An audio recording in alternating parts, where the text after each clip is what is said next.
Alhamdulillah wassalatu wassalamu ala Rasulillah wa ala alihi wa sahbihi wa mawalah wa la hawla wa la quwata illa billahi wa ba'du. Alhamdulillah, di malam ini balik kita duduk di majelis ilmu di Masjid Nidaul Ilmi. Salawat dan juga salam tentunya kita hadiahkan kepada Rasul kita Nabi besar Muhammad sallallahu alaihi wasallam. Tema di malam hari ini kita akan membahas tentang bahaya kesyirikan di dunia dan di akhirat. Pembahasan ini tentu sangat penting kita bahas, karena tidak ada dosa yang lebih besar yang dilakukan manusia melebihi kesyirikan. Apalagi beberapa kesyirikan itu ada yang sifatnya tidak bisa kita rasakan. Tahu-tahu syirik itu sudah ada pada badan kita. Maka malam ini kita akan membahas tentang apa bahaya kesyirikan, kemudian pembagian syirik itu seperti apa, kemudian apa perbedaan syirik besar dengan syirik kecil, kemudian juga tentang contoh-contoh kesyirikan yang menyebar di masyarakat, dan yang terakhir tentunya bicara soal taubat dari kesyirikan. Inilah tema yang kita akan bahas di malam hari ini. Tidak memperpanjang mukaddimah, ada beberapa bahaya yang harus diwaspadai orang yang melakukan kesyirikan. Yang pertama, bahwa asyirku, syirik itu yuhbitu a'mal bil kulliyati, bisa menggugurkan seluruh amal secara keseluruhan. Di dalam surah Az-Zumar ayat 65 Allah mengatakan, la in asyrakta la yahbatanna amaluka wa la takunanna minal khasirin. Jika engkau hai Muhammad melakukan kesyirikan, maka akan hancur lebur amalanmu dan engkau termasuk orang-orang yang rugi. Kalau Nabi SAW saja yang kaya pahala, yang dosanya telah diampuni, yang telah, yang sedang dan yang akan datang, sekiranya dia melakukan kesyirikan, maka tidak ada guna kenabiannya. Itu sekelas Nabi, macam mana pula di bawah Nabi, macam mana pula kita. Inilah bahaya terbesar kesyirikan itu, bisa membatalkan semua amal saleh yang pernah kita lakukan. Di dalam surah Al-An'am dipertegas lagi, dalam surah Al-An'am 88-nya, walau asyraku la habita anhum ma kanu ya'malun. Kalaulah mereka melakukan kesyirikan, maka hancurlah apa yang telah mereka kerjakan. Kemudian yang kedua, orang-orang yang mati dalam kondisi kesyirikan. Mata laqiya rabbahu musyrikan falaysa lahu amalun fi an tunala lahu al-maghfiratu abada. Siapapun yang berjumpa dengan Allah Subhanahu wa taala kelak pada hari kiamat dan dia mati di atas kesyirikan, maka jangan pernah menghayal dia mendapatkan ampunan dari Allah Subhanahu wa taala. Tidak akan diampuni selamanya. Makanya Allah Subhanahu wa taala menyebutkan dalam surah An-Nisa ayat 48, innallaha la yaghfiru an yushraka bihi wa yaghfiru ma duna dzalika liman yasha. Siapapun yang berlaku kesyirikan, Allah tidak akan mengampuni dosa, Allah tidak akan mengampuni dosa-dosanya. Tapi Allah akan mengampuni selain daripada dosa itu. Seandainya manusia itu seumur hidupnya dia melakukan dosa besar, Mungkin dia berzina, mungkin dia minum khamar, mungkin dia membunuh, mungkin dia berlaku zalim. Asal tidak menyekutukan Allah Subhanahu wa taala dan dia masih beragama Islam, maka masih ada harapan ampunan dosa-dosanya. Karena dosa selain kesyirikan itu kan semua tahta masyiatillah, di bawah kehendak Allah. Kalau Allah mau, Allah ampuni dosa-dosanya dan direct masuk surga. Tapi kalau Allah tidak mau, maka Allah bisa siksa dia di neraka untuk membersihkan dosa-dosa besarnya, tetapi dia ada kesempatan masuk surga.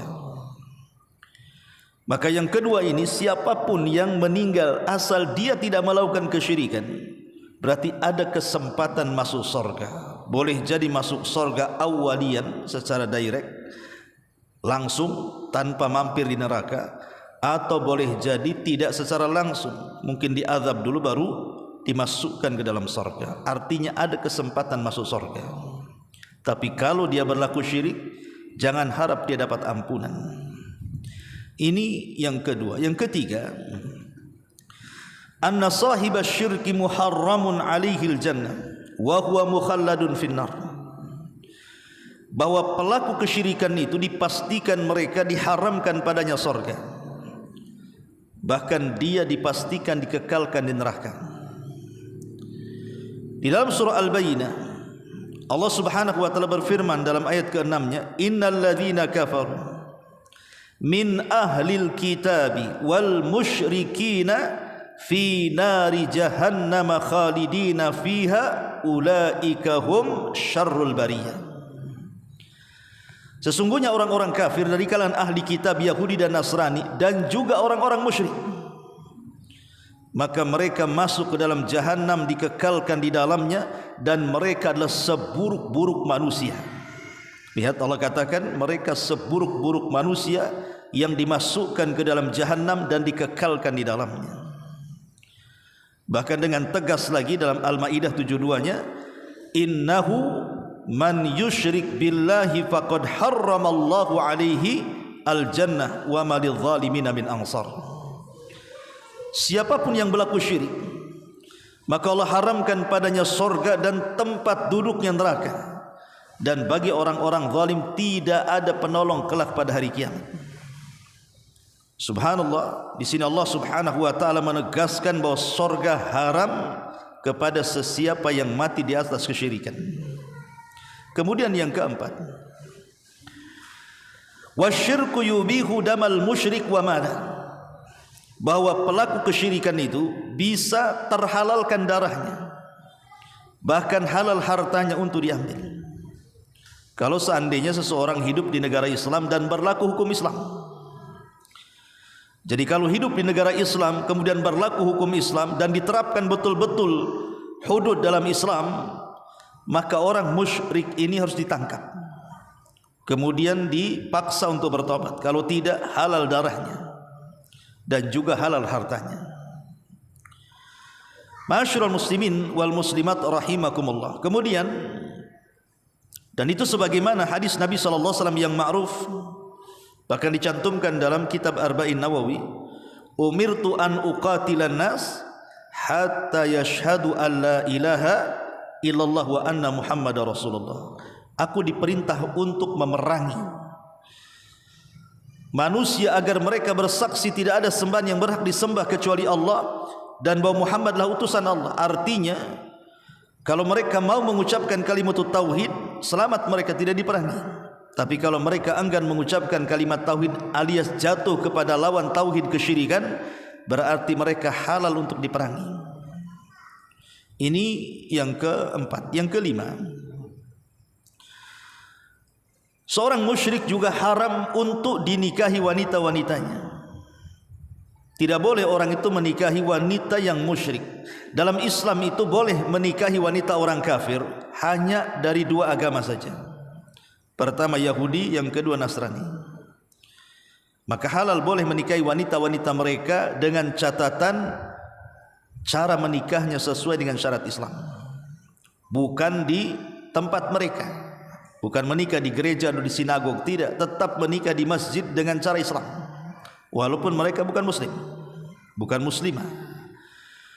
Karena memang Allah Subhanahu wa taala membolehkan mereka.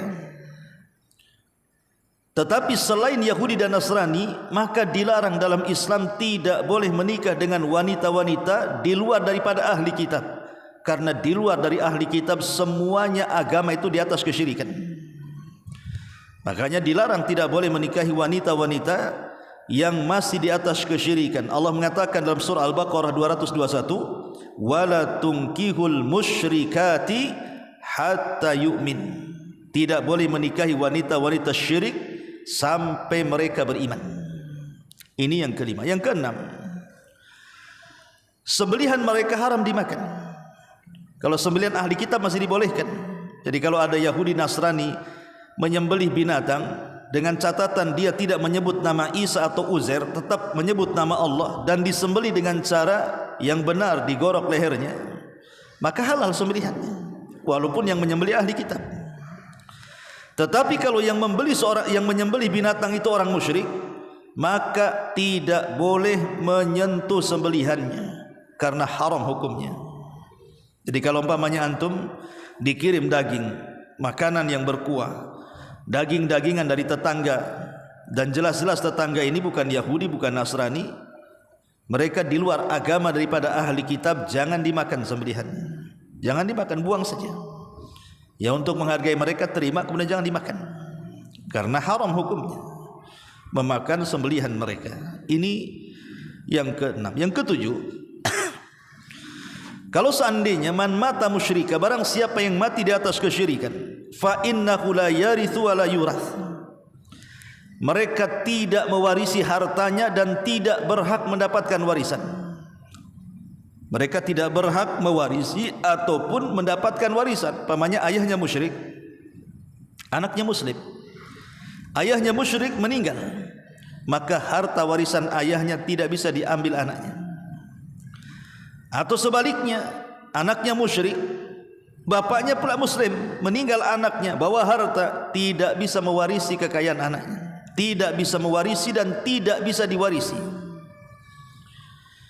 Karena ada hadis Nabi SAW mengatakan, la yarithul muslimul kafir walal kafirul muslim.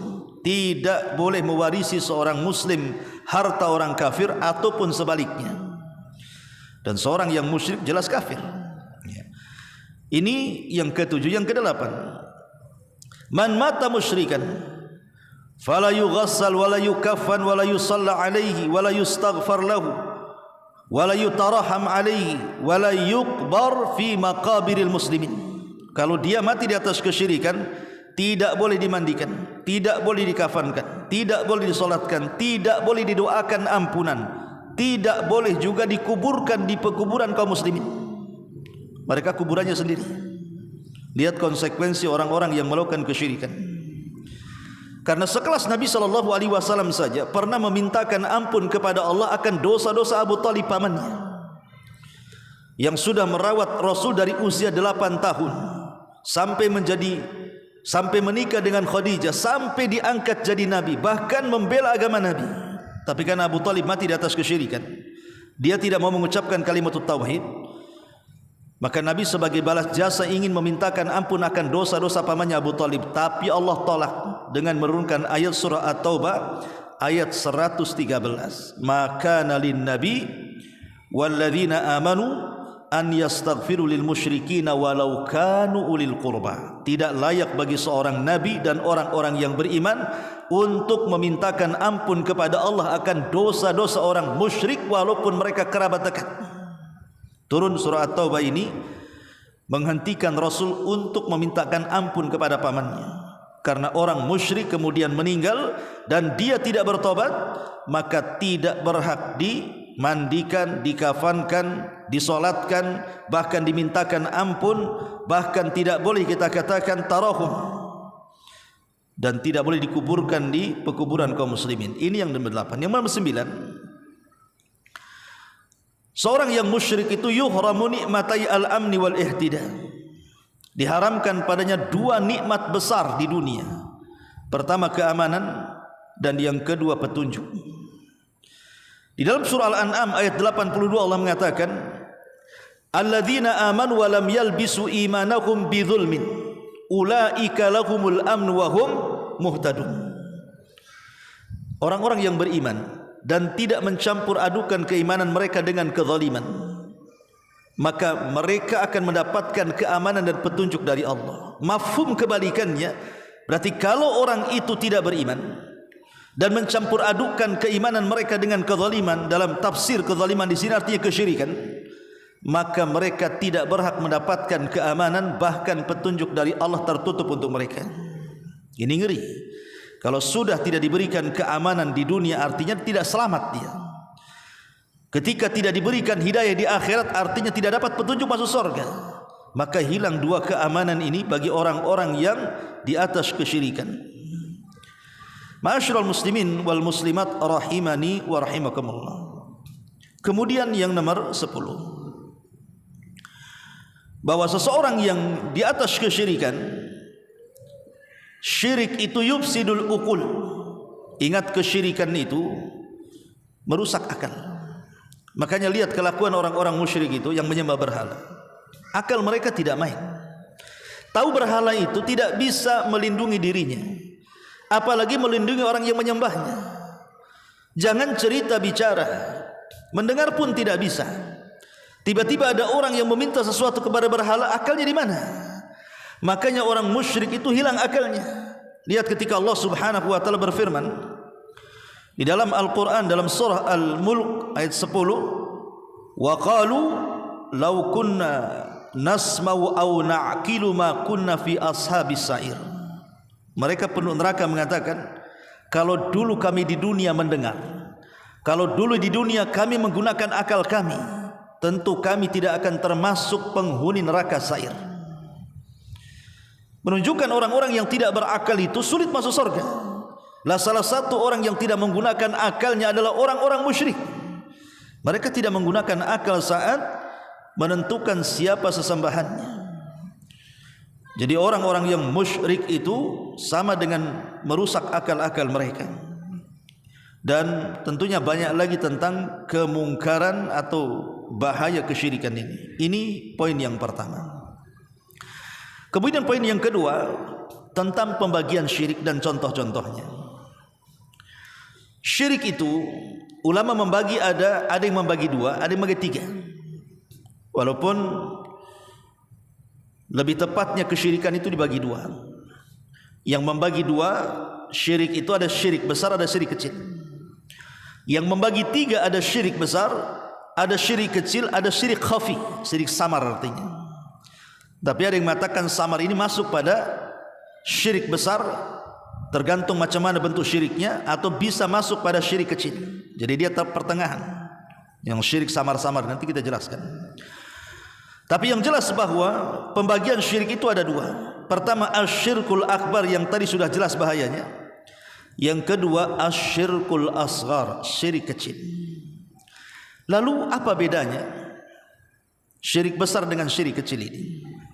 Ada 5 yang membedakan antara syirik besar dengan syirik kecil. Pertama, bahwa syirik besar ini dosa yang tidak akan pernah diampuni Allah selamanya sampai dia bertobat. Tapi kalau syirik kecil ini masih diperselisihkan. Tapi yang jelas bahwa sekecil-kecilnya kesyirikan, tetap dosanya lebih besar dibandingkan dosa besar.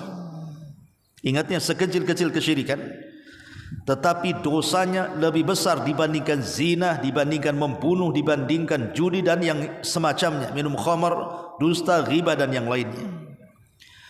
Tetapi perbedaannya, kalau syirik kecil masih ada kesempatan diampuni dosa-dosanya, tapi kalau syirik besar tidak ada kesempatan diampuni dosa-dosanya.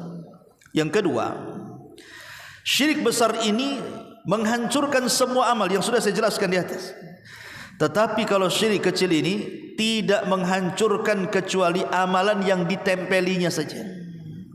Jadi kalau syirik besar ini dipastikan habis amalannya. Tapi kalau syirik kecil, lihat, amalan yang ditempelinya ya gugur amalannya, tapi amalan yang tidak ditempelinya tidak gugur. Contoh mamanya, kemarin kita sholat dengan hari ini kita sholat. Kalau kemarin kita sholat ini ikhlas karena Allah, diterima. Kalau hari ini kita sholat riya karena Allah, riya kepada manusia, bukan karena Allah Subhanahu wa ta'ala, maka gugur sholat hari ini. Jadi syirik kecil ini dia menggugurkan amalan yang ditempelinya saja. Ini yang kedua. Yang ketiga, syirik besar ini bisa mengeluarkan pelakunya dari Islam. Tapi syirik kecil tidak mengeluarkan pelakunya dari Islam. Bahkan syirik kecil ini kalau dia keluar dari melakukan kesyirikan, dipastikan dia kafir. Tapi kalau syirik kecil kan tidak, dia tidak kafir. Kemudian yang keempat, bahwa syirik besar ini mengekalkan pelakunya di neraka. Siapapun yang masuk neraka membawa kesyirikan besar, dipastikan tidak akan keluar dari neraka. Tapi kalau syirik kecil, ada kesempatan dia masuk surga. Walaupun harus lama di neraka, tetapi ada kesempatan masuk surga, karena dia masuk pada dosa-dosa besar yang berada di bawah kehendak Allah Subhanahu wa taala. Kemudian yang nomor 5, syirik besar ini bisa menghalalkan darahnya, menghalalkan hartanya, menghalalkan kehormatannya. Tapi kalau syirik kecil tidak, dia tetap masuk dalam dairatul Islam, dia tetap masuk dalam Muslim, cuman dia melakukan kesyirikan yang disebut dengan syirkul asghar. Inilah 5 perbedaan antara syirkul akbar dengan syirkul asghar di sini. Kemudian kalau kita lihat bicara tentang syirik akbar ini, apa sih syirik akbar itu? Syirik besar itu, ulama mengatakan definisinya adalah an yasrifa li ghairillahi ma huwa mahdhu haqqillahi azza wa jal min rububiyatihi wa uluhiyatihi wa asma'ihi wa sifatihi. Jadi syirik besar itu artinya seseorang memalingkan sesuatu kepada selain Allah yang merupakan kekhususan bagi Allah, baik dalam tauhid uluhiyah, baik dalam tauhid rububiyah, ataupun dalam tauhid asma dan sifat bagi Allah. Saya ulang. Jadi syirik besar itu memalingkan sesuatu yang sesuatu ini adalah kekhususan bagi Allah, makhluk tidak punya. Tapi kemudian kita ambil kekhususan yang khusus bagi Allah diberikan kepada makhluk. Apakah dalam bab rububiyah, apakah dalam bab uluhiyah atau asma wa sifat. Contoh umpamanya, di antara kekhususan Allah apa? Menciptakan, memberikan rizki, mengatur. Itu dalam bab rububiyah. Kita yakin bahwa tidak ada yang menciptakan kecuali Allah, tidak ada yang mengatur kecuali Allah, tidak ada yang memberikan rizki kecuali Allah. Ini kekhususan Allah, tidak ada yang sanggup melakukannya. Tiba-tiba kita ambil kekhususan Allah ini, kita diletakkan di Nyi Roro Kidul umpamanya. Oh, Nyi Roro Kidul itu bisa mengatur lautan, makanya harus kita persembahkan kepala kerbau untuk Nyi Roro Kidul. Nah, ini kesyirikan, syirik besar namanya. Kenapa? Karena mengatur walaupun sebagian kecil lautan itu tidak ada yang bisa kecuali Allah. Dia sudah mengambil kekhususan Allah diberikan kepada makhluk. Ini syirik besar namanya. Karena definisinya mengambil sesuatu yang merupakan kekhususan bagi Allah yang tidak bisa dikerjakan makhluk, diambil, diklaim oleh makhluk bahwa dia sanggup melakukannya, padahal tidak sanggup. Ya. Maka atau umpamanya datang ke kuburan, kemudian meminta rizki di situ, atau meminta keturunan. Tidak ada yang bisa memberikan keturunan kecuali Allah. Adapun kemudian makhluk sekalipun dia orang soleh, wali sekalipun, dia tidak bisa memberikan keturunan. Tiba-tiba kita datang ke kuburan meminta, ya wali fulan, saya sudah menikah lama, tolong berikan keturunan. Ini syirkul akbar, syirik besar. Kenapa? Karena memberikan keturunan itu hak Allah. Kenapa pula diberikan kepada makhluk? Lah itu namanya memalingkan sesuatu yang merupakan kekhususan bagi Allah diberikan kepada makhluk, baik dalam bab rububiyah ataupun uluhiyah. Uluhiyah contohnya salat, puasa, zakat, haji dan ibadah-ibadah yang lain itu tidak boleh dipalingkan kecuali kepada Allah. Kalau kita memalingkan sesuatu ibadah kepada selain Allah, berarti dia telah melakukan kesyirikan dengan syirkul akbar. Kenapa? Karena ibadah itu kekhususan bagi Allah. Kalau kita palingkan kepada selain Allah, berarti kita melakukan syirkul akbar. Ini dalam bab uluhiyah. Atau dalam bab asma wa sifat, nama-nama dan sifat-sifat Allah Subhanahu wa taala, memalingkan nama kepada selain Allah yang merupakan khususan bagi Allah Subhanahu wa taala. Nama-nama Allah yang sudah kita kenal 99 nama. Allah itu zat yang maha hidup. Tiba-tiba ada yang mengaku bahwa ada orang yang tidak akan pernah mati. Dari mana tidak akan pernah mati? Kalau orang mengklaim dirinya tidak akan pernah mati seperti Allah, seperti Tuhan, syirik dia. Karena kehidupan itu yang langgeng hanya Allah Subhanahu wa taala. Allah tidak pernah didahului dengan kematian, dan Allah tidak mungkin diakhiri dengan kematian. Allah itu senantiasa dan akan senantiasa zatnya hidup. Ini contohnya, dan banyak contoh-contoh yang lain. Ya. Makanya dahulu ada seorang penyair kondang namanya Al-Mutanabbi. Ketika dia punya anak, anaknya dikasih nama Allah. Anak itu namanya Allah. Siapa nama anakmu? Allah katanya. Dikafirkan para ulama. Kurang ajar, masa kasih nama anaknya Allah coba. Ma'asyiral muslimin yang dimuliakan Allah Subhanahu wa taala, ini di antara definisi syirkul akbar. Lah syirik akbar sendiri terbagi menjadi dua. Ada yang sifatnya zahir, nampak. Ada yang sifatnya batin, tersembunyi atau terselubung.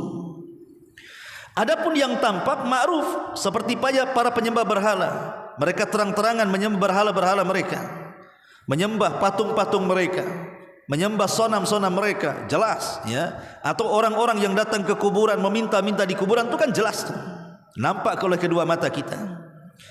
Tapi terkadang ada syirik itu yang sifatnya tersembunyi, seperti syiriknya orang-orang yang al-mutawakkilin, kata para ulama, dicontohkan kasyirkil mutawakkilin, seperti orang-orang yang syirik dalam bab tawakal. Tawakal tidak boleh diberikan kecuali kepada Allah. Tapi ada orang-orang yang bertawakal kepada makhluk. Ada orang-orang yang bertawakal kepada makhluk kan. Kalau dipecat oleh perusahaannya, wah kayak kiamat. Sehingga tidak mau sholat, tidak mau apa, pokoknya frustasi, seolah-olah Tuhannya itulah perusahaannya.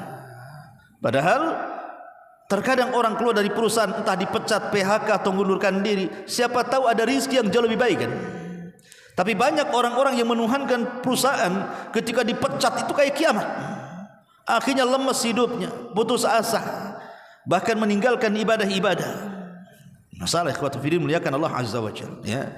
Itu berarti tawakalnya bukan kepada Allah, tapi kepada perusahaan, atau mungkin kepada pejabat, atau mungkin kepada manusia, atau mungkin kepada benda-benda dan begitu seterusnya. Ini syirik akbar yang sifatnya apa? Tidak nampak, karena kan dalam hati. Tawakal kan dalam hati.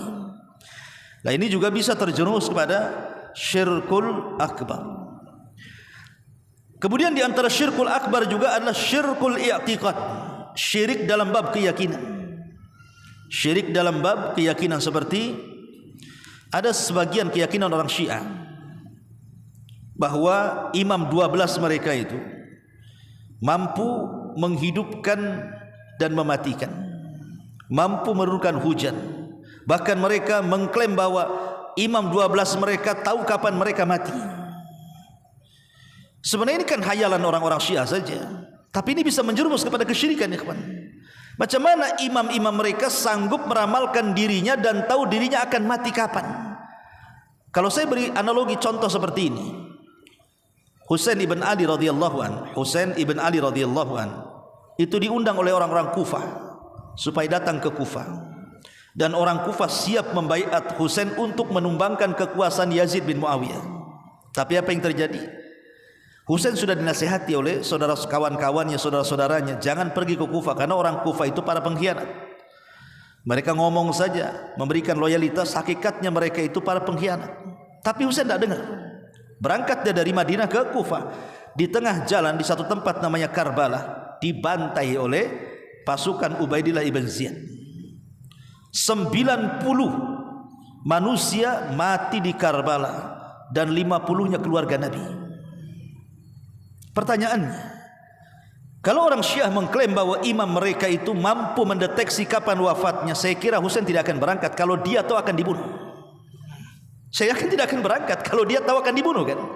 Karena Husain tidak tahu dia akan dibunuh, makanya berangkat. Dan Allah sudah takdirkan begitulah pembunuhannya, dia mati syahid, dibunuh oleh pasukan Ubaidillah. Dari mana kalau begitu imam 12 mengetahui yang gaib?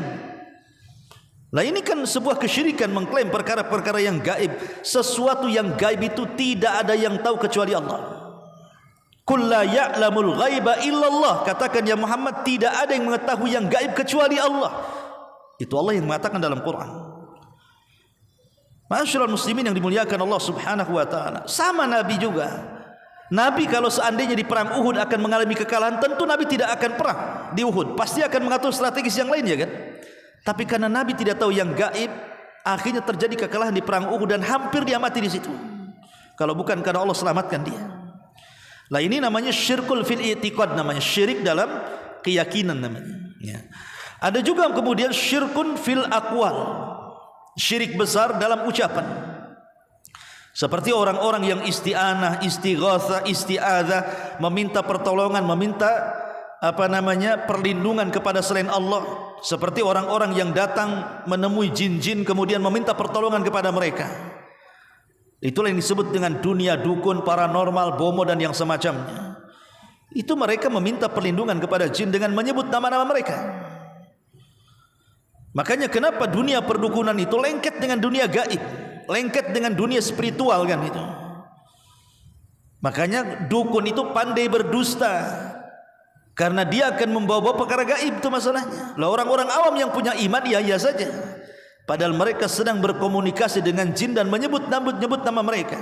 Lah menyebut, meminta pertolongan kepada jin dengan menyebut nama mereka, ini sama dengan isti'adzah li ghairillah, meminta perlindungan kepada Allah, dan ini kesyirikan yang sampai kepada syirkul akbar, syirik besar.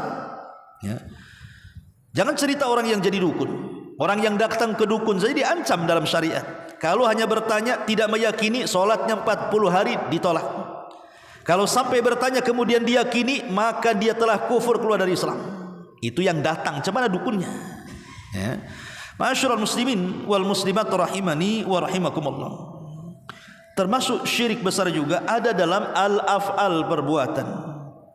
Seperti orang yang salat menghadap berhala, orang yang sujud kepada selain Allah, menyembelih kepada selain Allah, bernazar kepada selain Allah dalam perbuatannya. Ini syirkul akbar, ikhwan. Menyembelih di kuburan, bernazar di kuburan, semua di kuburan itu syirkul akbar, bukan syirik kecil.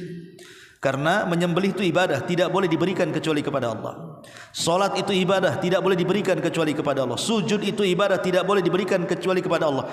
Makanya salat yang dibolehkan di kuburan itu cuma satu, salat jenazah. Kenapa? Karena tidak ada ruku dan sujud. Setiap salat yang ada ruku dan sujudnya tidak boleh salat di kuburan atau menghadap kuburan. Karena Rasul yang mengatakan la tusallu ilal kubur, jangan salat menghadap kuburan. Kecuali solat jenazah, itu pun bukan menghadap kuburan, tapi menghadap kiblat, cuma di kuburan. Jadi contohnya seperti ini, umpamanya ada keluarga meninggal, kita masih di Padang, di Jawa, di Sumatera atau di mana, orang tua meninggal, pas datang sudah dikuburkan kemarin, maka kita boleh datang ke kuburan kemudian solat di samping kuburan, dibolehkan, tapi jangan menghadap kuburan, menghadap kiblat. Tapi solat jenazah, karena kenapa dibolehkan solat jenazah di areal kuburan? Karena dia tidak punya ruku, tidak punya sujud, dan ruku dan sujud tidak boleh diberikan kecuali kepada Allah. Ma'asyiral muslimin wal muslimat rahimani wa rahimakumullah. Dan banyak contohnya, nanti kita akan berikan contoh lanjut. Kita masuk pada pembagian syirkul asghar, syirik kecil. Syirik kecil ini memang definisinya selain daripada syirkil akbar, ya syirik kecil. Tapi apa definisinya syirik kecil ini?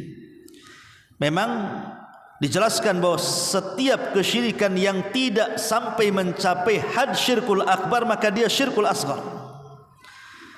Tapi kan definisi seperti ini akan sulit dipahami. Setiap yang bukan syirik besar maka syirik kecil. Iyalah kan, itu logika seperti itu. Kalau bukan syirik besar berarti syirik kecil kan. Maka sangat sulit mendefinisikan syirik kecil itu. Tetapi syirik kecil ini ada yang memang ditegaskan oleh Rasul bahwa dosa ini termasuk syirik kecil atas lisan Nabi. Contoh mamanya, Nabi SAW mengatakan, akhwafa ma akhafu alaikum asyirkul asghar. Sesuatu yang paling aku takutkan dan paling aku khawatirkan kepada kalian kalau kalian terjerumus kepada syirik kecil. Rasul menyebutkan syirik kecil, langsung menyebutkan syirik kecil. Kemudian sahabat bertanya, apa itu wahai Rasul yang kau takutkan dari syirik kecil itu? Maka Rasul mengatakan, ar-riya, orang yang berlaku riya, beribadah bukan karena Allah tapi karena manusia. Tapi riya sendiri bisa masuk pada syirkul akbar, bisa masuk pada syirkul asghar. Kalau memang seseorang itu memang kehidupannya hanya untuk riya saja, itu bukan syirik kecil, itu masuk syirik besar. Contoh mamanya, ada seorang mu'alaf, dia masuk ke dalam Islam itu bukan karena ingin mengambil hidayah, tapi karena ingin riya. Dia menikahnya karena menikahi wanita. Dia seorang muslimah, syaratnya harus menikah seorang muslimah, dia harus berpura-pura masuk Islam. Maka berpura-pura masuk Islam, kemudian hanya ingin supaya dipuji oleh istrinya dan mau menikah dengannya, atau dipuji oleh keluarganya supaya bisa menikahi putrinya. Ini bukan syirik kecil namanya, ini syirkul akbar. Masuk Islamnya percuma, karena masuk Islamnya bukan karena memang ingin mengambil hidayah, kan begitu. Karena riya mutlak dari awal, bukan karena Allah tapi karena manusia. Lain kalau dia seorang muslim, kemudian dia melaksanakan sholat, terkadang ada waktu-waktunya dia riya karena mungkin di sekitarnya ada orang-orang yang dianggap mulia, akhirnya dia bagusi sholatnya, dia bagusi bacaannya, dia bagusi gerakannya, dilama-lamain sholatnya. Nah, ini namanya syirik kecil namanya, karena datangnya bukan dari awal, ya, sekonyong-konyong saja. Itu disebut syirkul asghar, nama syirik kecil. Termasuk syirik kecil adalah al-i'timad anil asbab wa adamul i'timad ala Allah. Terlampau menyandarkan kepada sebab dan lupa yang menciptakan sebab. Umpamanya terlampau yakin dengan obat. Obat ini pasti menyembuhkan. Harusnya dia katakan Allah yang menyembuhkan lewat perantara obat, kan itu. Tapi dia terlampau yakin dengan sebab dan lupa yang membuat obat, Allah Subhanahu wa taala. Dalam dunia pengobatan, sering saya ulang-ulang, ada 3 perkara yang harus antum pahami. Dalam dunia pengobatan itu harus ada 3 perkara yang harus dipahami. Pertama, ada obat itu secara nas Quran dan sunnah memang dia obat, makan.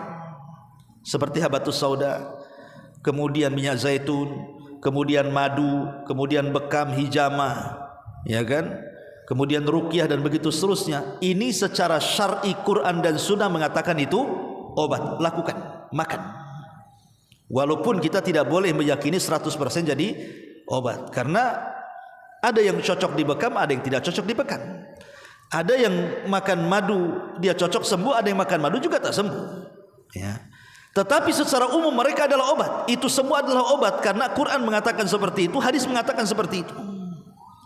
Maka yang seperti ini tidak terlarang. Yang kedua, ada jenis-jenis obatan itu memang Quran tidak menyebutkan itu obat, hadis juga tidak mengatakan itu obat, tetapi ada penelitian seksama yang sangat dalam oleh orang-orang yang ada di farmasi, kedokteran, herbalis atau yang lainnya. Setelah di lab, rupanya ini daun kalau direbus diminum bisa menyembuhkan penyakit ini karena ada zat-zat ini.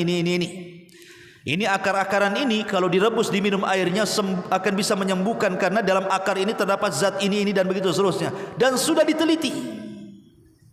Walaupun Quran tidak mengatakan itu obat, hadis Nabi tidak mengatakan itu obat, tapi karena sudah diteliti dan barangnya bukan barang haram, semua halal, dedaunan, akar-akaran, buah-buahan dan begitu seterusnya atau biji-bijian, maka silahkan konsumsi, itu obat. Yang jadi masalah itu yang ketiga, Quran tidak mengatakan itu obat, hadis mengatakan itu tidak obat, penelitian pula tidak ada bahwa itu obat, tiba-tiba dijadikan obat. Itu masalah namanya, menjadikan sebab yang bukan sebab. Dan itulah biasanya dilakukan oleh dukun-dukun yang ngaku sebagai tabib. Datang ke dukun, tentu dikasih keris petir katanya, ini bisa ngobati. Tahu-tahu dikasih musab kecil nonet yang bisa ini simpan ini.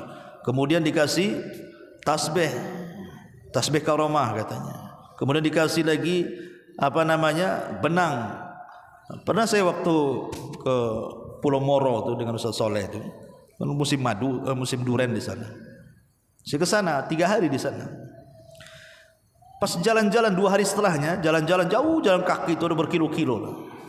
Lewat di sebuah kampung, rupanya tidak ada orang kampung itu. Tidak ada orang sama sekali. Nggak ada yang berani, maksudnya nggak ada orang itu di jalan-jalan. Rupanya orang itu tak berani keluar. Sebagian mereka ada di rumah, sebagian mereka ada di kebun duren. Yang ada di kebun duren tak berani pulang, yang ada di rumah tak berani pulang ke kebun. Jadi ketika kita keluar di situ rame-rame, jadi orang itu udah deg-degan kan itu. Kok berani gitu ya? Rupanya ada keyakinan di Polo di sana itu bahwa dalam setahun itu ada hari-hari tertentu itu akan membawa sial. Maka mereka tinggal di rumah atau di kebun dan tidak pulang. Yang saya herankan ketika itu ada anak-anak kecil yang banyak sekali di situ. Rata-rata membawa benang warna kuning. Ada yang di leher, ada yang di gelangkan, ada yang di perut, ada yang di kaki, dan tidak boleh dilepas kecuali putus sendiri.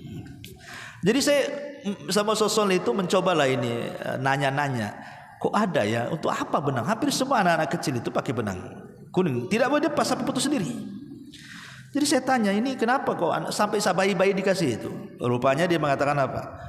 Itu untuk menangkal berbagai macam penyakit, berbagai macam wabah, dan begitu seterusnya. Lah dari mana? Apotek tidak pernah jual benang. Yang jual benang itu biasanya tukang jahit. Nggak ada hubungan kaitan dengan penyembuhan. Kalau mau buat celana ya. Tapi kalau mau menyembuhkan penyakit, tidak mungkin datang ke tailor, datangnya ke apotek, ke dokter kan begitu.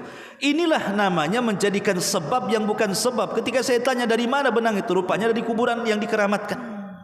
Di situ ada juru kuncinya, itulah yang minta benang situ. Ini kan kesyirikan, ikhwan.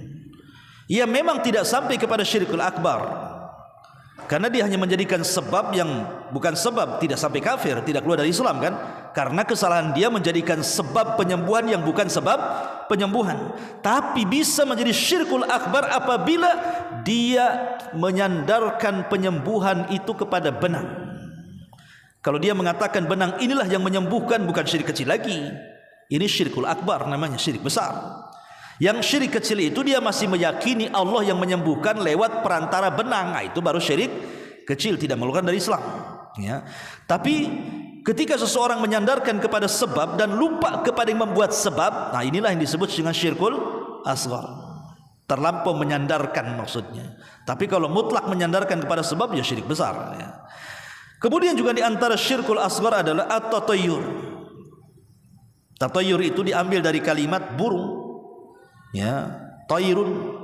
Tatayyur itu menganggap burung sial dan untung. Karena begini kisahnya, orang-orang Mekah ini sebelum Nabi SAW diutus, kebiasaan mereka kan berniaga kedua arah. Allah mengatakan rihlatash syita'i was-saif li'ila fi Quraisyin ila fihim rihlatash syita'i was-saif. Ada syita, ada saif. Syita itu musim dingin, saif itu musim panas. Jadi orang-orang Mekah ini kalau di musim dingin mereka berniaga ke Yaman, kalau di musim panas mereka berniaga ke Syam, ke Palestina. Lah kebiasaan orang-orang musyrik Arab apabila hendak berangkat berniaga, maka mereka selalu menerbangkan merpati. Burung merpati akan diterbangkan. Kalau burung ini mengarah ke Syam, tidak mengarah ke Yaman, atau tidak mengarah ke arah lain, pokoknya jangan mengarah ke Syam saja, berarti mereka akan membawa hoki menurut keyakinan mereka. Mereka akan berangkat. Tapi kalau burung ini menuju Syam, walaupun tujuannya tidak ke Syam, mereka tidak akan berani berjalan. Mereka akan tunda besok lagi, tunda minggu depan lagi, tunda bulan depan lagi, sampai ketika menerbangkan burung asal tidak ke Syam. Makanya Syam disebut Syam itu litasyaum. Kenapa orang-orang Arab menyebutnya Syam? Syam itu dari kalimat tasyaum. Tasyaum itu membawa sial. Jadi kalau burung itu mengarah ke Syam, ini pasti bawa sial nih. Makanya mereka tidak akan berangkat dagang. Lah sejak itulah Islam datang dan mengharamkan tatayyur.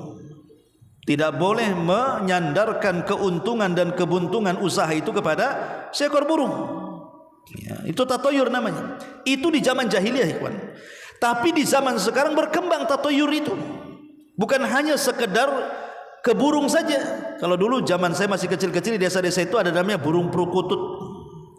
Ini kalau sudah dia bersuara tutut-tutut gitu apa gitu ya, entah agak panjang atau apa gitu, oh ini burung ini bohok ini, dipelihara atau dijual mahal tuh. Ya kalau zaman dulu ya. Tapi rupanya beralih bukan ke burung saja. Dan anehnya di negeri kita ini tatoyurnya musim-musiman. Dulu ada ikan lohan, makin besar nong-nongnya katanya makin hoki. Tapi sekarang makanya ikan lohan mahal zaman dulu kan. Sekarang ada harganya, digoreng sekarang ikan lohan tuh. Ya. Kemudian muncul juga daun janda bolong. Tahu kan daun janda bolong yang besar-besar itu? Kenapa itu sejarahnya disebut janda bolong? Apa ada janda yang nggak bolong ya? Nggak paham ya. Tapi yang jelas bahwa itu pohon itu diyakini membohoki kan. Akhirnya sampai mahal, naudzubillah. Sampai nggak ada orang kebeli ratusan juta. Sekarang mana ada? Mau janda bolong mau rapat tetap aja murah sekarang. Musim-musiman tatoyurnya kan. Kemudian apalagi dulu itu? Dulu pernah tahun-tahun kapan itu yang orang demam batu akik itu? Semua orang jual batu akik. Subhanallah. Tidak ada pasar kecuali ada orang jual batu akik itu. Sampai di warung-warung Padang sendiri, standnya itu ada orang jual batu akik itu. Di warung Padang padahal. Nyari batu akik ke warung Padang. Ya. Di Nagoya itu saya pernah mau beli warung Padang, kok ada orang jual batu akik di situ. Masya Allah, udah berkembang warung Padang jadi warung jual batu akik gitu. Dan semua gedabus, menurut saya itu semua penjual batu akik itu pendusta. Kenapa? Karena dipromosikan tuh batu-batu tuh. Ini batu ini batu mantap ini Pak katanya. Ini merah delima nih, ini bagus nih. Ini kalau untuk jualan laris. Kamu sendiri nggak laris kok.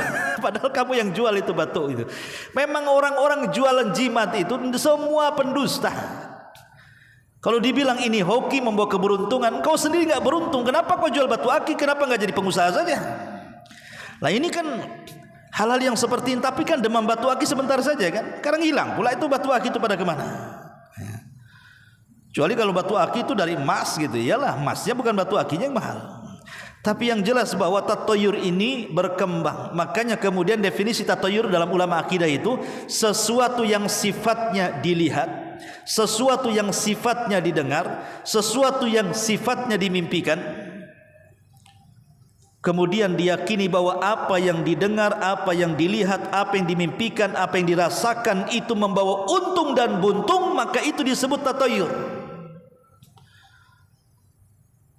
Ketika kesemutan tangan kanan, wah ini dapat rezeki. Ketika kesemutan tangan kiri, ini akan datang debt collector. Nah ini dari mana coba? Anak gadis tidak boleh duduk di pintu, nanti jauh jodohnya. Perasaan makin duduk di pintu makin dekat jodohnya, dilihat orang hari-hari kan itu.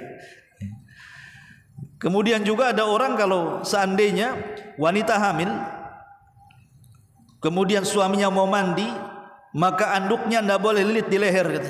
Nanti anaknya kelilit ususnya. Naudzubillah. Ini dari mana coba? Ini tatoyur namanya. Tidak ada yang seperti ini. Apa kaitan bapaknya gulung-gulung anduk di leher tiba-tiba mempengaruhi kepada anaknya, nanti kemudian tali pusarnya akan melilit leher anak janinnya? Ini tatoyur semua. Nggak ada yang seperti itu.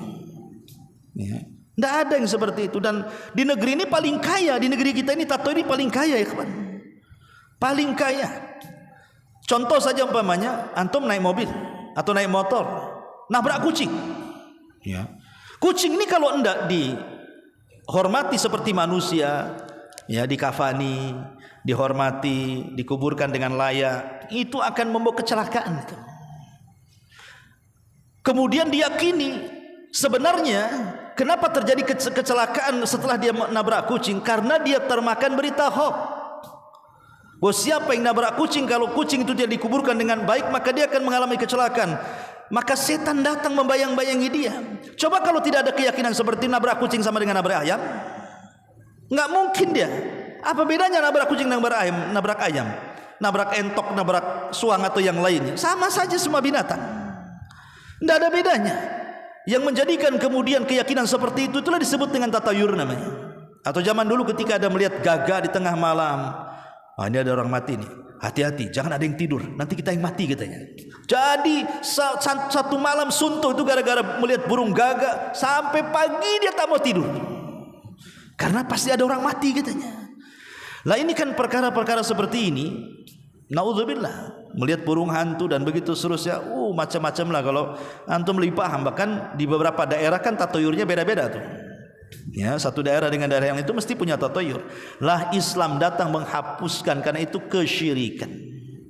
Tatayur itu bagian daripada kesyirikan syirkul asghar. Ya. Ataupun namanya gambaran kesyirikan yang lainnya, maksudnya masuk dalam kategori syirkul asghar juga. Dalam bentuk ucapan. Seperti ucapan yang sering di masyarakat kita dengar, kalau saya tadi tidak keluar, tentu saya tidak akan kecelakaan. Atau mamanya ada orang tua mengatakan, "Enggak usah keluarlah nak," katanya. "Sudah di rumah saja." Nekat anaknya. Tahu-tahu betul-betul kecelakaan. Apa kata orang tua? Tuh kan kewalat dengan orang tua katanya. Orang tua jangan keluar, coba tidak keluar dia tidak celaka. Ya, coba tidak jalan ke sini tidak jatuh. Kalau bukan karena anjing tetangga yang gonggong, habislah rumah si kecurian. Kalau bukan karena dokter ini yang mengoperasikan istri saya, suami saya, anak saya, sudah mati anak saya. Ini kalimat syirik, ikhwan. Tidak boleh. Ya. Karena kalimat seperti ini walaupun biasa ya terucap di masyarakat, tetapi di sini menafikan adanya Allah di situ. Harusnya bahasanya ditata. Bahasanya seperti ini, kalau bukan karena Allah, kemudian, dan enggak boleh pakai dan. Lihat, Islam itu mengatur bagaimana kita memuliakan tauhid. Kalau bukan karena Allah, kemudian dirimu wahai dokter, maka tentu anak saya akan parah penyakitnya. Alhamdulillah jadi sembuh. Ya. Itu pun harus menggunakan bahasa kemudian. Dalam bahasa Arab itu menggunakan kalimat summa, bukan waw. Kalau dia mengatakan laulallah wa anta, kalau bukan karena Allah dan kamu, ini syirik masuknya. Walaupun Allah disebut, tetapi dengan disejajarkan Allah dengan makhluk, maka ini syirik, walaupun tidak syirik besar, ini syirik kecil. Jadi bahasanya ditata, kalau bukan karena Allah, kemudian ya. Makanya ataupun menghindarkan kalimat lau, seandainya. Ini kalimat seandainya ini bisa menjerumuskan kepada syirkul asghar. Makanya ada hadis Nabi SAW, fa inna lau taftahu amalu syaitan, karena lau itu kalimat yang membuka pintu-pintu amalan setan. Karena kalimat lau seandainya itu, sadar ataupun tidak, orang itu telah menolak takdir. Seandainya aku tidak ke sana, tentu tidak begini. Nah, kan itu. Padahal sudah takdir.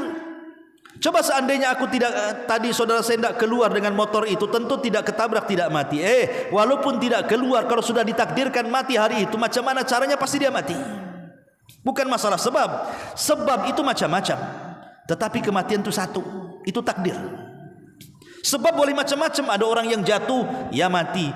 Ada orang yang ketabrak, dia mati. Ada orang minum racun, dia mati. Ada orang bunuh diri, dia mati. Sebab itu bisa ribuan, tapi mati itu satu. Itulah takdir. Kalau hari ini harus mati, maka pasti mati. Ada orang tidur nggak ngapa-ngapain, besoknya nggak bangun lagi. Banyak yang seperti itu. Padahal sehat, ahli olahraga, ya, menjaga betul makanannya. Kalau sudah ditakdirkan mati, tidak ada ceritanya. Nah, makanya jangan selalu menggunakan kalimat seandainya. Tapi kalau seandainya itu terjadi musibah, katakan qaddarallahu wa ma syaa fa'al. Ini semua sudah takdir dari Allah dan Allah bisa berbuat sekehendaknya. Begitu ngomongnya. Jadi kalau seandainya kita jalan kesandung, lecet, ketabrak, patah dan begitu seterusnya, ini sudah takdir Allah. Tidak bisa kita nyalahkan seandainya tadi. Ya, ini karena ini membuka pintu daripada pintu syaitan. Dan banyak gambaran-gambaran tentang syirkul asghar. Taib. Ada perbedaan antara syirik yang dilakukan orang dulu dengan syirik yang dilakukan orang sekarang. Yang pertama, syirik orang dulu itu rata-rata mereka menyembah Allah di saat mereka susah, tapi di waktu senang mereka datang ke berhala dan meminta-minta.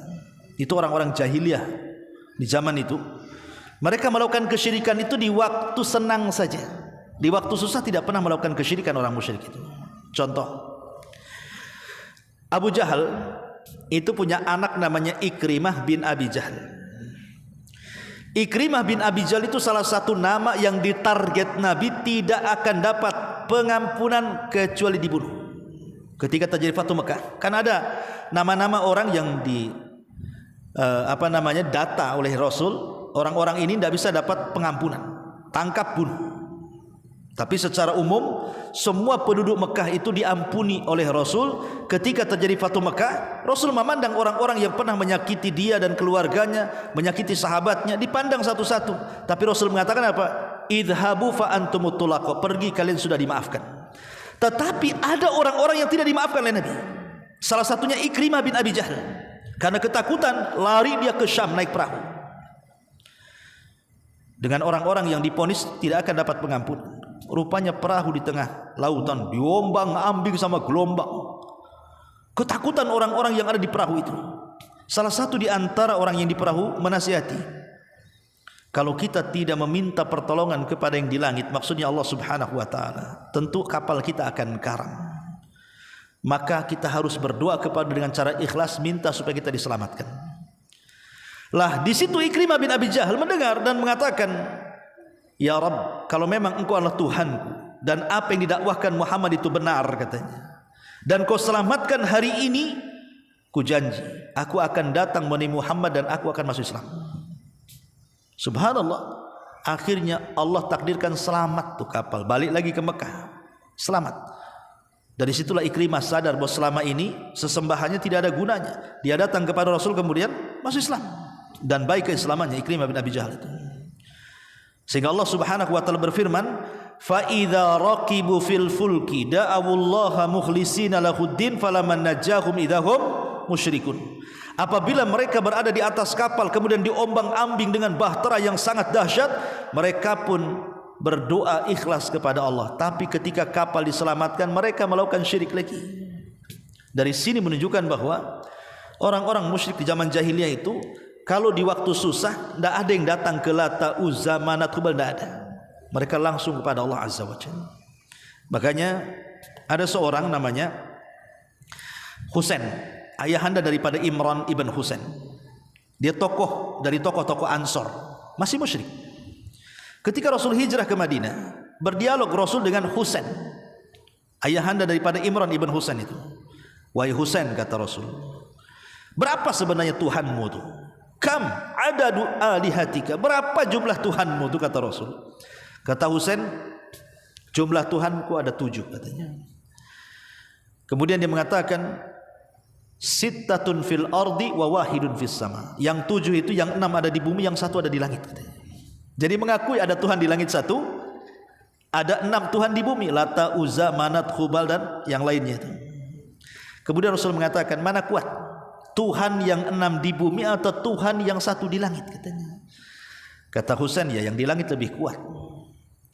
Kemudian kata Rasulullah, kalau seandainya engkau sakit, anakmu sakit, keluargamu sakit, kemana kau arahkan doamu? Ke yang di atas atau ke yang 6 berhalamu? Maka Husain mengatakan, ke yang di atas, katanya. Baik, kalau engkau mencari rizki, kau minta kepada siapa rizki yang akan diberikan kepadamu? Kepada 6 berhala yang ada di bumi ataukah kepada Tuhan yang ada di langit? Dia mengatakan kepada yang di langit.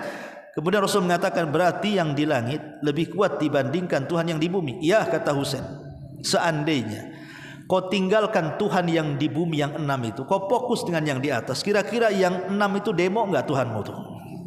Kata Rasul, kira-kira dia akan mencelakakan kamu enggak?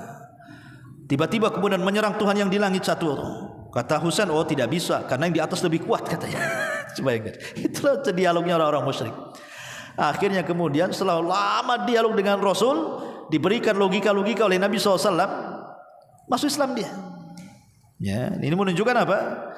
Bahwa orang-orang musyrik di zaman dulu itu kalau melakukan kesyirikan di waktu susah saja, kalau di waktu senang mereka justru melakukan kesyirikan. Kau di zaman sekarang susah senang tetap syirik. Susah makin syirik, senang makin syirik di zaman sekarang ini. Susah datang ke kuburan minta-minta supaya usaha dilancarkan. Usahanya sudah lancar, takut bangkrut, datang ke dukun. Dari kuburan ke dukun itu sama saja. Ke kuburan meminta-minta syirik. Setelah kaya takut kekayaannya hilang, datang ke bah dukun, syirik juga, kan begitu. Ini makanya kenapa kesyirikan di zaman dulu lebih ringan dibandingkan kesyirikan di zaman sekarang. Ini satu. Yang kedua, kalau orang-orang dulu jahiliyah itu, Mereka itu sesembahannya batu, pohon, makhluk-makhluk yang tidak punya dosa. Apa dosanya batu? Apa dosanya pohon? Tidak ada. Ya. Ataupun kalau memang menyembah orang-orang soleh yang sudah meninggal, memang jelas-jelas kesolehannya, bukan kaleng-kaleng kesolehannya. Memang mereka orang soleh, jadi jelas kesolehannya. Tapi kalau orang sekarang ini yang nyembah kuburan itu tidak tahu ini kuburan ini dulu semasa hidupnya soleh, ketoleh, tidak tahu kita. Dia orang baik, orang fasik kita tidak tahu. Yang jelas kata orang itu wali, itu kata orang. Ya, lah ini masalah kan begitu. Makanya orang dulu kesyirikannya lebih ringan dibandingkan kesyirikan di zaman sekarang. Yang ketiga, di zaman jahiliyah tidak ada keyakinan itu Allah masuk kepada tubuh manusia, tidak ada. Orang jahiliyah tidak pernah mengatakan seperti itu. Hatta Abu Jahal, Abu Lahab, tidak ada yang mengatakan Allah itu menyatu dengan makhluk. Di atas kesyirikan dan kejahilian mereka loh ya. Tapi di zaman sekarang ada pula orang meyakini bahwa Allah itu bisa menyatu dengan makhluk.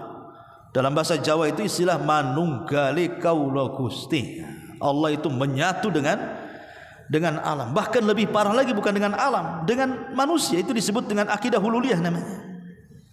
Akidah hululiyah, Allah bersatu dengan makhluk seperti kopi, gula, teh, jadi satu, kayak gitulah campurnya. Belakangan kemudian orang-orang yang berpemahaman seperti ini apa? Karena Tuhan sudah berada di badan dia, sehingga tidak ada kewajiban untuk melaksanakan yang wajib-wajib. Sudah mulai meninggalkan sholat, puasa, zakat, haji, pokoknya enggak ibadah lagi. Untuk apa ibadah? Tuhan sudah ada dalam hati saya, sudah ada badan saya. Ya, orang yang beribadah itu harus bagi mereka yang Tuhannya belum masuk ke badan, gitu, masih di luar. Istilah dengan syariat. Kalau sudah tingkat ma'rifat beda, karena sudah masuk kan, enggak perlu lagi. Berdalil pula dengan Quran, wa'budullaha hatta ya'tiyakal yakin, sembahlah Allah sampai datang keyakinan. Berarti saya sudah yakin, tidak perlu menyembah Allah. Maksud keyakinan di situ mati, sembah Allah sampai mati, sampai yakin pula. Karena sudah ma'rifat kan yakin tuh, berarti tak perlu menyembah Allah lagi. Ini kan gimana? Bahkan ada pemahaman inna salata li dzikri, Allah mengatakan salat itu untuk mengingat aku. Aku kalau sudah ingat Allah tak perlu salat lagi katanya. Karena inti salat itu untuk mengingat Allah. Aku sudah ingat. Sing penting eling udah cukup, tak perlu salat katanya. Jadi dalilnya itu sing penting eling tadi. Yang penting ingat Allah, dan enggak perlu salat gitu. Salatnya eling itu tadi. Gimana? Orang yang paling eling itu Nabi. Dia tidak pernah meninggalkan salat. Dia tidak pernah meninggalkan, bahkan salat malam wajib bagi dia. Bahkan kakinya pecah-pecah pula. Itu orang yang paling eling di dunia, Nabi SAW. Ini Anda bukan Nabi. Kemudian membuat kaedah yang jauh lebih sesat lagi. Dia mengatakan apa? Maqamul wilayah aula min maqamin nubuwah. Bahwa kedudukan seorang wali jauh lebih tinggi dibandingkan seorang nabi. Wajar Nabi masih sholat, karena wali lebih tinggi dibandingkan nabi. Kan kurang ajar namanya. Macam mana wali lebih tinggi daripada nabi? Dalilnya apa? Nabi Musa belajar kepada Khidir, gitu. Khidir kan wali, Nabi Musa ini nabi dan rasul. Kedudukan Nabi Musa itu lebih tinggi nabi dan rasul. Kenapa belajar kepada wali katanya? Jangan salah, Nabi Musa belajar kepada Khidir itu karena dia dihukum oleh Allah. Gara-gara ada orang bertanya, wahai Musa, ada enggak orang lebih alim dibandingkan kamu? Kata Nabi Musa, tidak ada. Lupa Musa mengucapkan insya Allah. Makanya Allah hukum Nabi Musa. Ada tuh Khidir, kau belajar sama dia. Tapi ingat, walaupun Musa belajar kepada Khidir, bukan berarti Khidir lebih mulia dibandingkan Musa. Tidak, Musa lebih mulia dibandingkan Khidir. Musa itu ulul azmi, dia nabi, dia rasul, dia diturunkan Taurat. Khidir apa? Dia bukan nabi. Diperselisihkan kenabiannya, ada yang mengatakan nabi, ada yang mengatakan wali. Masih diperselisihkan oleh para ulama. Apalagi setingkat rasul, apalagi ulul azmi. Lalu kenapa Nabi Musa belajar kepada dia? Sudah saya katakan tadi, karena memang perintah Allah. Allah yang perintahkan belajar, gara-gara Nabi Musa terpeleset lidahnya. Sifat manusianya datang sombong. Tidak ada yang orang lebih alim daripada aku, kata Nabi Musa. Kata Allah, ada. Ya, makanya kemudian Khidir pun ngomong dengan Nabi Musa ketika di atas perahu dalam hadis yang sahih itu. Wahai Musa, ilmu yang kau miliki aku tidak tahu, sebagaimana ilmu yang kau miliki kau tidak tahu. Artinya masing-masing punya ilmu di sini kan. Allah lebihkan masing-masing. Musa punya kelebihan, Khidir punya kelebihan.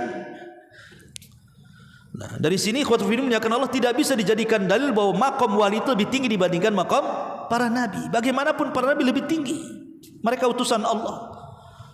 Nah, ini untuk melegalkan pemahaman tadi hululiyah bersatunya Allah dengan makhluk sehingga meninggalkan ibadah. Ini bukan ajaran Islam. Ya. Dan merendahkan orang lain yang kata mereka kalau baru tingkat syariat itu antum enggak ada apa-apanya. Antum kalau ketemu dengan orang ini antum diremehkan. Diremehkan walaupun antum salat 5 waktu, tepat waktu salat sunnahnya, ngajinya rajin, enggak ada apa-apa di mata mereka karena antum masih tingkatan TK. Mereka sudah menganggap S1, S2, doktor, profesor. Padahal terbalik, antum yang sudah profesor, mereka yang masih TK sebenarnya. Makanya orang berjumpa dengan orang seperti ini kita diremehkan jadinya. Antum masih tingkatan syariat, belum sampai kepada hakikat. Ya. Masyaallah muslimin yang dimuliakan Allah Subhanahu wa taala, inilah di antara contoh kesyirikan tempo dulu dan kesyirikan di zaman sekarang. Adapun yang terakhir karena waktu juga, tentu karena syirik ini dosa yang paling besar, maka tidak bisa dia dihapus dan digugur dosa itu dengan salat, dengan puasa, dengan wudu. Walaupun Rasul mengatakan salat 5 waktu ke salat 5 waktu yang bisa menggugurkan dosa, umrah satu ke umrah berikutnya bisa menggugurkan dosa, wudu tetesannya bisa membawa dosa dan menghancurkannya. Ini dosa-dosa kecil.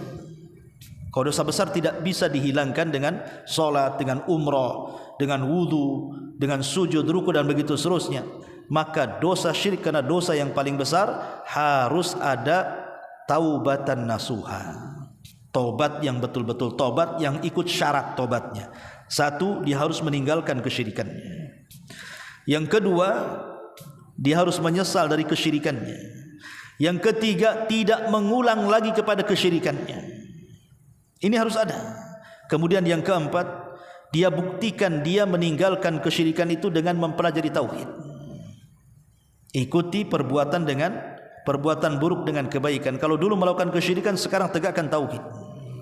Baru taubatnya diterima oleh Allah Subhanahu wa taala. Wallahu alam, ini di antara bahaya kesyirikan. Subhanaka wa bihamdika asyhadu an la ilaha illa anta astaghfiruka wa atubu ilaik. Allahu taala alam. Assalamualaikum warahmatullahi wabarakatuh.